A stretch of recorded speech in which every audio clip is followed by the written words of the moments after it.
Hey guys, JC here with a bonus video for episode 4 of The Wolf Among Us.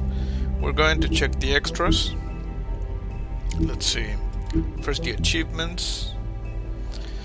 And we get complete chapter 1 of episode 4, Once Upon a Time.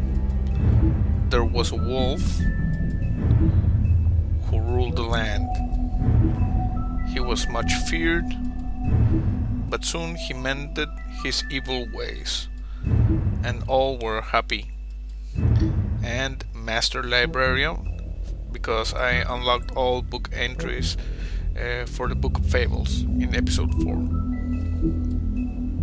4. Okay, so let's go back and check the Book of Fables. Okay, so there's Bloody Mary, and this is the first of the new episode. Let's see.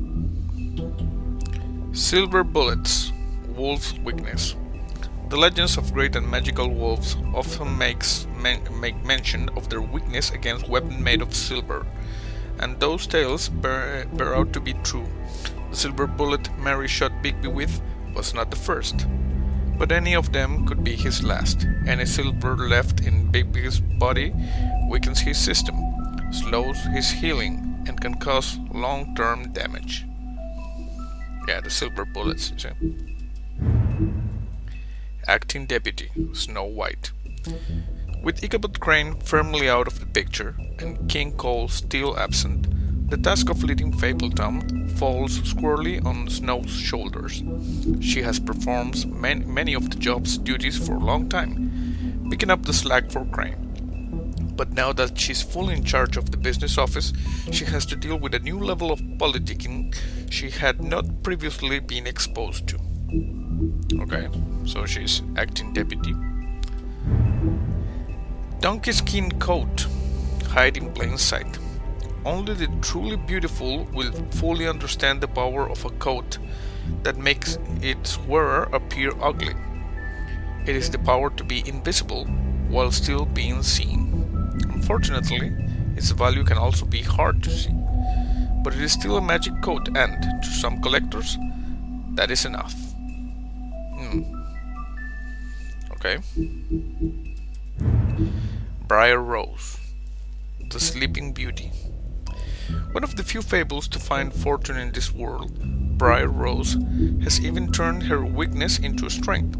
When her finger is pricked, it not only puts her to sleep, but also those within a certain radius of her slumber. This can be a powerful tool, and it is just one of the many ways this Sleeping Beauty is more than just a pretty face. If only she didn't need a kiss from a prince to wake her up. Also, Briar Rose is the Sleeping Beauty, and she's a Snow White sister. That's weird.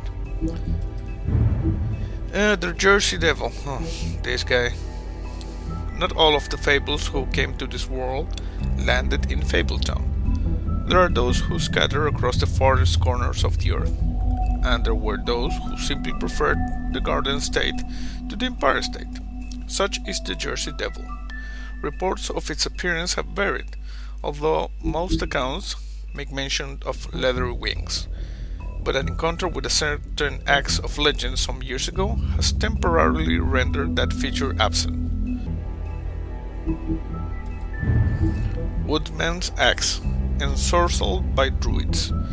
Once just a simple tool for felling trees, the axe became much more when it was ensorcelled by druids and marked with their runes. You see, it has runes. But it truly became an object of legend when the woodsman used it to slide the big-backed wolf from nape to neck in protection of the Little Red Riding Hood.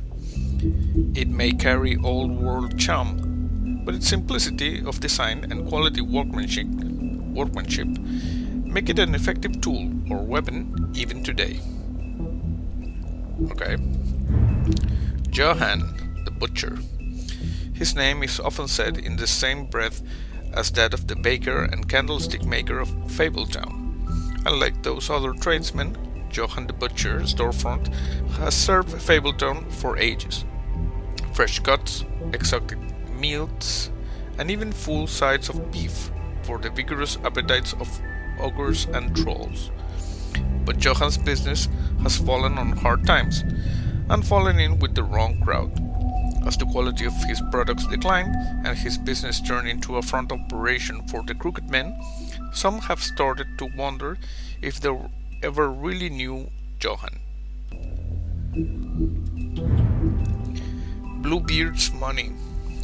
One might think that Bluebeard donates funds to the Fabletown government for nefarious purposes, seeking special favors, or to have a louder voice in government proceedings. But what he really wants is stability and strength. Yeah, sure. Because, as far as Bluebeard is concerned, Fabletown exists to insulate him from the Monday world. As much as his money can be a sword, it also serves as a shield. The Crooked Lair headquarters. Occupying the Sanctifying Church. This is just one of the many locations the Crooked Men's operation uses to run the Fabletown underworld. Its lounge atmosphere makes for a comfortable meeting place, unless you are an unwelcome guest. It is completely boarded up to the outside world, and the only way in is through one of the many portals, marked by a door with the Crooked Man's Catherine wheel icon, scattered throughout the city and elsewhere. Weird place. The Crooked Man, Crime Lord. The Crooked Man has slowly built himself into one of the most powerful figures in Fabletown. His operation started with a crooked sixpence and a crooked house, two things he cared about more than his wife or children, whom he killed rather than let them stand in his way. In his rise, the Crooked Man has ensnared many fables in his criminal web, providing them with what they need, but always at a high cost. He is cunning, persuasive, and ruthless. Oh, okay. It looks weird. Tiny Team. While most fables theorize that their longevity and overall well-being is improved by the Monday world's knowledge of them, for a select few that does not seem to apply. When a malady or injury is an integral part of a fable story, their notoriety can make recovery nearly impossible.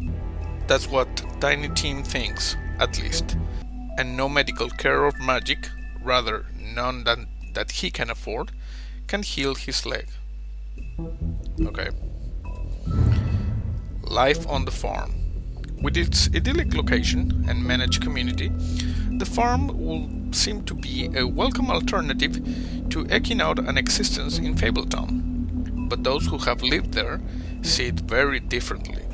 They see it for what it is, a prison, a place where you are free to be who you are and do whatever you please, except live. It doesn't help that while fables who appear human do not have to worry about being sent to the farm, they always seem to fill the leadership roles there. Yeah, it's a prison. Okay guys, those were the new entries in the Book of Fables for The Wolf Among Us Episode 4. I hope you enjoyed this video. That's it for now. See you next time. Destruction and creation are the same thing.